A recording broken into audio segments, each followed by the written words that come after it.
Welcome to the run-in on BT Sport as we gear up for an absolutely massive Crown Jewel card on Thursday night. We've got returning legends, some of the biggest superstars in the world, and some of the biggest matches of the year. Now, as you can see, thanks to some COVID rules, I'm back in the kitchen, but I've mentioned returning legends, and just because we're not together in the same room doesn't mean we haven't got a couple of returning legends, the run-in regulars from NXT UK, Trent Seven, Jinny. How are you both? Good. As I just want to say, I am so excited for this. This card is absolutely stacked. Thursday cannot get here any sooner. Trent, what do you do with your Thursdays normally? I've just been rewatching the last couple of episodes of NXT UK where we've actually got fans, because it's brought a warm feeling to my bosom, just having them back in front of me and in front of, obviously, the WWE Universe. Let's start with the Seth Rollins and Edge match, which is brimming over with emotion and hatred and rage and aggression and all those sort of angry sounding words. Seth has been a thorn in the side of Edge for a long time, and now we're going to Hell in a Cell, pretty much the most violent place that this match, this feud, this rivalry can end. Jinny, how excited are you for this one? Because let's face it, Hell in a Cell matches are not a cartwheel through the meadows, are they? They're gruesome. And this one, with Edge, with all of his injury problems, and Seth, with his history of being particularly violent in Hell in a Cell matches, this is going to be mad, isn't it? Yeah. There are so many match of the year candidates on this card, and this is definitely one of them. This match is filled with so much emotion. There's so much emotion going through both men, especially Edge, who actually demanded this match. And recently he put out on social media, it ends.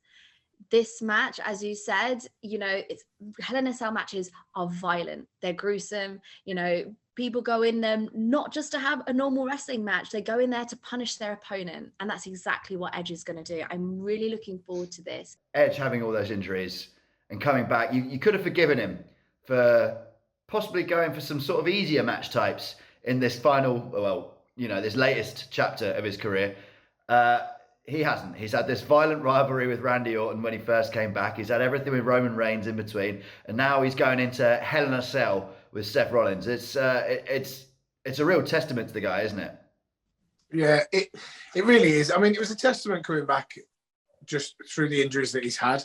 You're always going to be a different performer. You're always going to be a different wrestler, a different fighter.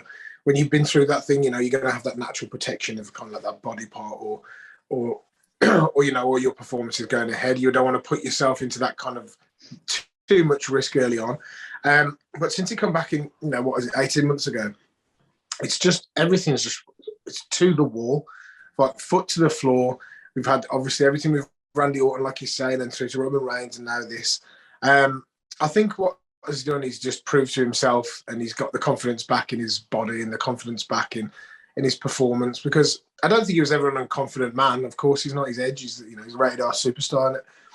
But, coming back after those injuries, I think it does take a couple of time, just take a little bit of time just to kind of turn it up every so often. And I think now he's on 11, man. Finn Balor versus Xavier Woods. Now, this is a massively interesting match, because Finn Balor, we all know how good he is. We all know what he's got. We all know the things he's achieved so far. But Xavier Woods, he's been there in that New Day team, that New Day setup for a long time. He's seen Kofi win WWE Championships. He's won Big E recently win the WWE Championship. He's just waiting for his moment to get this crown and glory. And he's said in all these interviews, and he's said every time he does a video, on his channel, on YouTube and everything like that, he mentions how much he wants the King of the Ring back. Xavier Woods has done so much within his career. He's won championships, and he's also seen his friends win, big titles, WrestleMania moments. And he's always been there supporting his friends, but he hasn't been able to almost get to that level himself.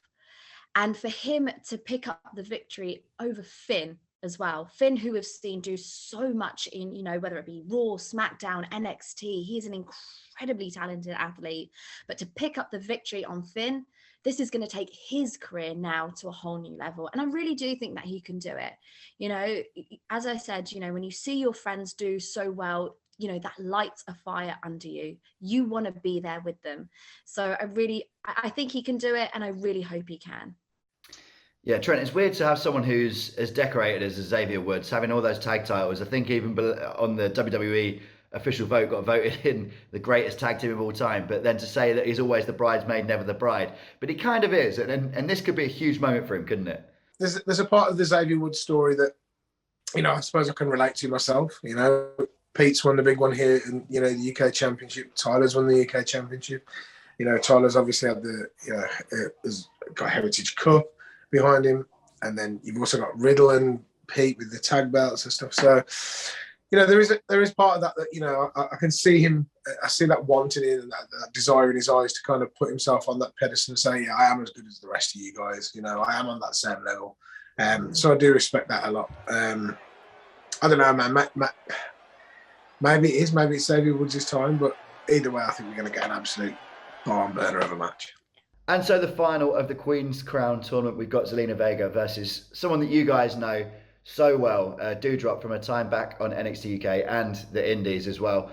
Jinny, how happy would it make you to see Dewdrop pick up the big win here? You know, I've had some rivalry with Dewdrop, but I'm not going to take anything away from her. She definitely deserves to be where she is. And, you know, having been in the ring with her, I know how talented she is. And from making that transition from NXT UK and going straight to main roster is fantastic. That really, really is. And it shows you that she is capable of pretty much anything. And, you know, when she debuted, we did see her, you know, held back a little bit with her, you know, partnering up with Eva Marie, but now she's broken out and she's come into her own. She's incredibly talented, and to see her pick up the win and make history would be great. Yeah, Trent, huge for NXT UK as well, wouldn't it be? Oh yeah, massive. You know, the first, you know, initial entry into WWE was with NXT UK, and she's kind of like the first one that went all the way through straight to the main roster, and she's done so well. And, you know, there's just not a lot you can say against her. You know, you go back to NXT UK and you look at what she's put herself through, the feud with Kaylee Ray, the Falls Count Anywhere matches. You know, this girl's got everything. You know what I mean? She's a total package. So, for me, of course, we're going to be solely in Dewdrop's corner for this one. Okay, let's move on to Bobby Lashley versus Goldberg. No holds barred this time. We saw this match at SummerSlam. Bobby attacking Goldberg's son.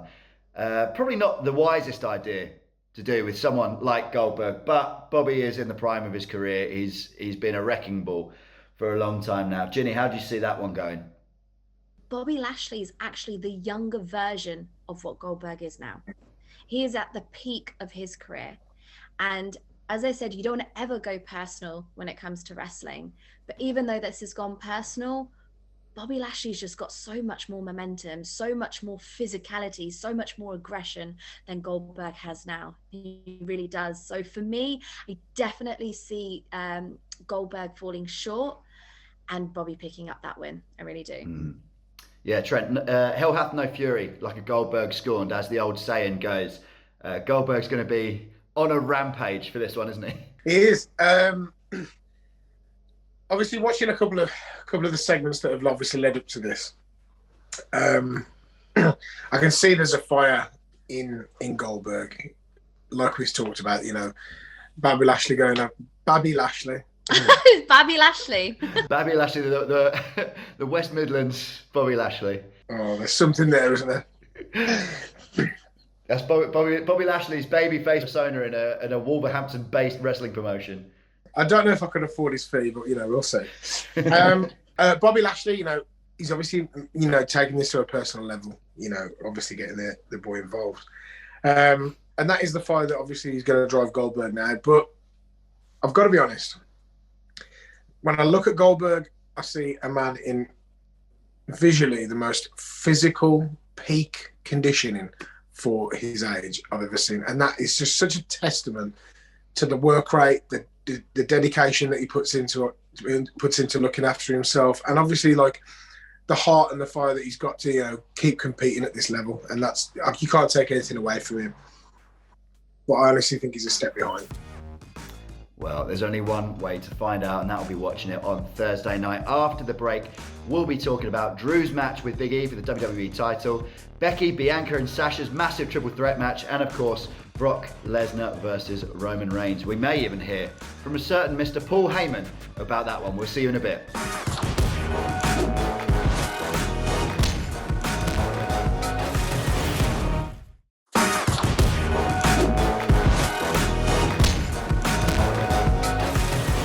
Welcome back to the run-in on BT Sport. I am, of course, joined by NXT UK's Jinny and Trent Seven. Let's talk about Crown Jewel. Let's talk about Drew McIntyre versus Big E. Drew McIntyre is about to make that move over to SmackDown. He's been moved in the draft, but one last big match in him. Big E, we've seen them basically with each other and against each other at the same time over the last few weeks. Big Drew even called himself Big D. Fair play to him. Fair play to him. Jinny, how do you see this match going? This one's going to be two, as they referenced with their handshake the other day, two mega powers going at it, isn't it? I would love to see Big E pick up the win here. I really would. You know, to beat Drew McIntyre, to pin him at Crown Jewel. You know, he's a champion right now, but to pin a former champion, to pin the man who led WWE through the no fans period, that would just take his career to a whole nother level. It really, really would. It's also just a nice sort of farewell for Drew to the WWE title scene, isn't it? Because he's going to head over to SmackDown now. The Universal title could be Brock, could be Roman. We don't know. We'll find out on Thursday. But it's a whole new sort of world for Drew, isn't it? And you know, we've wanted to see Big E have that spot for such a long time. However this match goes, I think I'm going to be happy with the result. Are you the same, Trent? For me personally, I feel like there's a lot on the line for Drew. I really do. But I think there's just as much for Big E in the sense of, I feel like this is his first real kind of chance to stick himself right in, you know, right at the top of that Raw brand and say, this is why I'm the champion. This is why you're all going to look up to me, and I'm going to lead this brand into the next year. And I think Big E might have this. Okay, moving on to the other big title match. We have got Becky Lynch versus Bianca Belair versus Sasha Banks. Triple threat match for the SmackDown Women's title match. This is so much star power in one match. And we've spoken about all three of these women at length numerous times on the run-in, and how much respect we've got for them, how much we enjoy watching them. But to see all of them in the ring at the same time, this is going to be enormous, isn't it? We have to talk about, as we just mentioned, about the draft. This is a bit interesting here. So we've got two Raw superstars and one SmackDown superstar. So it's going to be really interesting to see what's going to happen if, for example, Bianca picks up the win and gets back the gold. What's going to happen there? But either way, whoever wins, I can't actually say who's going to be winning, because they're just incredibly talented. They really, really are. But what happens, who knows? But I'm interested to see what's going to happen with the title. Yeah, Trent, it's so rare to have this much sort of, not just talent, but star power in the ring. And you know what it's like in WWE. There is very much a need for both, that like level of star power as well as just talent. It's not enough to just have one or the other. This match is full of both. For me, this is one of the ones that we've obviously been waiting to see the most over the course of the last kind of like three or 4 months. This has been boiling and bubbling up, and we've seen some absolutely insane segments, to be honest. The one the other week where she had both of them up on it, where Bianca had both of them up on her shoulder, and then the one on the, oh man, like this is they're taking it to another level. But man, there's a lot on the line. It's a triple threat. Bianca moving to Raw as well. You know, is that title going to then be? There's so much on the line in this one, but for me personally, I honestly think this could be the creeper match of the night. I think it really could tear the house down. Speaking of having a lot on the line, high stakes, they don't come much bigger than Roman Reigns, the Universal Champion, versus Brock Lesnar. And no one knows these two better than Paul Heyman, who we spoke to earlier, to see how he was feeling ahead of this one. All right then, Paul Heyman, what a pleasure to have you on the, a couple of days before probably the biggest match of the year. Is that fair to describe it as that? It's certainly the biggest money match of the year. It's certainly the biggest box office match of the year. Absolutely. It's obviously one with a lot of personal investment for you, but no one knows better how good these guys are, right? Well, I don't know if I would ever call Roman Reigns a guy. I mean, Roman Reigns is a tier 1 athlete. Roman Reigns is a legend. Roman Reigns is a GOAT. Roman Reigns is a once ever champion. And Brock Lesnar, I wouldn't call him a guy. I would call Brock Lesnar a beast. But I get your point, and I'll accept your compliment. So what you get a chance to see are the two best heavyweights in this industry of all time clash in the center of the ring to determine who is the rightful, reigning, defending, undisputed, uncontroverted WWE Universal Heavyweight Champion. Why is it going to be different than the last times they've faced each other? Because Paul Heyman is in the corner of Roman Reigns, not in the corner of Brock Lesnar. Well, tell me, because obviously that's been a point of contention over the last few weeks, particularly with the contract signing on Friday. What was said after that? Well, why don't you tell me, since you obviously have an opinion on it?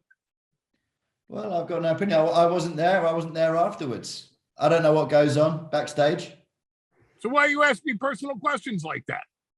Because I'm interested. You're the best man to ask. You're one of two people on the planet that knows. And I'm supposed to share that with you? Well, I think the fans would like it. I'm sure they would. Doesn't mean they're going to get it. Doesn't mean they paid for it. Doesn't mean they have the right to know my own personal business. You know what? I'll tell you what. You want me to tell you? You want to spoil it right now? I'll tell you what's going to happen. Go for it. Okay. Paul Heyman is going to walk down the aisle with the reigning, defending, undisputed, uncontroverted WWE Universal Heavyweight Champion straight into Crown Jewel. And Paul Heyman is going to leave Crown Jewel, the reigning, defending, undisputed, uncontroverted WWE Universal Heavyweight Champion as well. And that's not a prediction. That's a spoiler. So how does it make you feel when you see Brock Lesnar trying to throw in a few doubts in the mind of Roman? Very proud of Brock Lesnar. The Beast spent 20 years with me. One would hope, one would think, one would pray, one would suggest, one would surmise that Brock Lesnar learned from Paul Heyman. That when you spend 20 years around the wise man, you gain a lot of wisdom. And Brock Lesnar has done a miraculous, a magnificent, a spectacular job getting in the head of the reigning, defending, undisputed Universal Heavyweight Champion Roman Reigns. And that's a big part of the game. And it's a smart move by Brock Lesnar. And I applaud him for doing so well, playing this game to perfection, as one should if they spent 20 years around Paul Heyman. So he is in the head of Roman Reigns. Of course he is. How could you not be? I mean, we're not fools here. I mean, you know, it plays out every Friday night on television. I mean, it's there for the whole universe, the whole metaverse to see. Yes, Brock Lesnar has gotten into Roman Reigns' head, and he's done it in sensational fashion. And I compliment Brock Lesnar for doing this so well. I'm also very proud of him because he learned from me. But do you think Roman's in Brock's head? I don't think anybody's in Brock's head. I think Brock came in with a pinpoint perfect game plan that no one would be able to get past, with the exception of Roman Reigns. And what do you see in Roman that makes you think that he's going to be able to beat this Brock? Because Brock's come back. You know, this is Viking Brock. This is what Pat McAfee described as if Brock Lesnar ate Brock Lesnar. This Roman Reigns has never been defeated. This Roman Reigns has been untouchable. This Roman Reigns stacked a Hall of Famer Edge on top of a guaranteed Hall of Famer, Daniel Bryan, and pinned them both as if it was a handicap match in the main event of WrestleMania. This Roman Reigns squashed John Cena at SummerSlam. This Roman Reigns has been untouchable, invincible, invulnerable, unbeatable. This is Roman Reigns at his best. This is Roman Reigns in his prime. This is indeed the tribal chief. And the tribe is the WWE Universe, and their chief's name is Roman Reigns. What path of destruction do you imagine these two are going to leave behind them at Crown Jewel on Thursday? I was very, very fortunate as a fan to be at WrestleMania 31 with Lesnar versus Reigns. Well, I think it was the one where Seth Rollins interjected himself into the match and made it triple threat. I think 31 maybe, yeah. It was phenomenal, right? And I remember that match. There was just a different level of physicality to it. You know, it wasn't necessarily brawling all around the arena. There wasn't necessarily, you know, tables and ladders and chairs and oh my. But it was just the level of phizicality that these two went at each other with. Like there was small segments of the match that I'll admit they were pretty tough to watch. Like it was rough. They're going to throw it all in. They're going to throw it all in again, and you know they are. It's a humongous match for Brock. This is, you know, his confidence is sky high. They're working, you know, Paul Heyman to the bone right now between the two of them. Like, God knows what these early morning conversations are like with Brock Lesnar on his farm after he's just thrown 3 cows down the. I don't know. He's just a beast, man. And yeah, I think this is a real crown on this event. I think it's exactly like you said, what the fans want. This is just absolutely the top of the industry. It's the top of the WWE, and it's competition at its absolute finest. And these two guys have got enough of a story behind them to leave it all in there. But you know, these are two genuine like legends going in there and tearing each other to bits. So I'm buzzing. Trent thinks it's going to be chaos, physicality, all those good words. What are you expecting? This is one fact that we just really need to take into account. Did Paul Heyman actually help Roman to get to where he is because he knew Brock Lesnar one day would be back and he wants to help him get to the top and get back to, you know, being WWE Universal Champion? Has this all just been sort of part of one plan? This match is just going to be great, whatever's going to happen, but there's so many external factors. Paul Heyman, also the Usos as well, with recently what happened to them. We just saw Roman walk off and leave them after Brock attacked them. This match is going to be great. It really, really is. And I can't even pinpoint to say who's going to be a winner. Yeah. It's just going to be incredibly violent. I think we can all say the fans are going to be the winner. Brock Lesnar and Roman Reigns. What a diplomatic way of putting it. There is only one way, of course, to find out who's going to win that, and that's by watching Crown Jewel on Thursday night, which you can watch on BT Sport Box Office. Go to www.bt.com/sport box office for more information how to watch that. My thanks, as always, go to NXT UK's Trent Seven and Jinny. Thank you so much for joining me once again. That's some good moustache twirling from Trent and some lovely waving from Jinny. And I'm going to do some lovely waving and some moustache twirling as I say goodbye as well. Thank you very much. We'll see you next time.